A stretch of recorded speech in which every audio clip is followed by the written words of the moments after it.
Қайырлы күн баршаңызға. Бүгін сырные шарики жасаймыз. Сырды теркінің ең ұсақ бөлігінен өткізіп аламыз.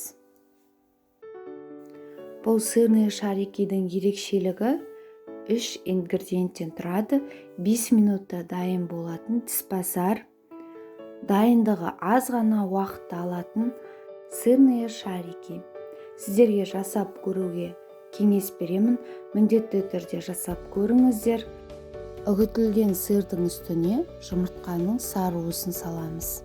25-30 грамм ұнды қосып, жақсылап араластырамыз.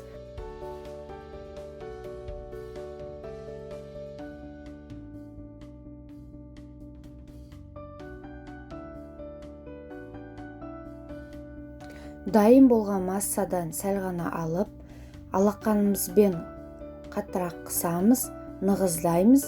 Алақанның көмегімен домалақтаймыз, яғни шарики жасаймыз, қыздар. Егер де нығыздап домалақтамасақ, қуыру барысында ажырап бір-бірінен шашырап кетуі мүмкін.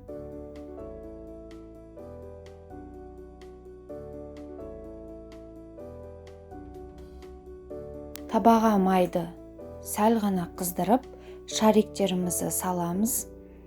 Араластыра отырып пісіріп аламыз. Бір орында пісетін болса, табаның жан жағына жабысып қалуы мүмкін. Сондықтан қызарғанша осылай араластырып отырамыз. Барлық жағы қызарған шариктерді майдан аламыз, сүзіп. Ысылай ұсынсаңыздар да болады дастарханға. Ауызға салғанда еритін тіспазар деп те атауға болады. Әсіресе балдар өте қатты жақсы көреді бұндайды. Осы менің рецептіммен пісіріп көріңіздер. Жақындарыңызды қуантыңыздар.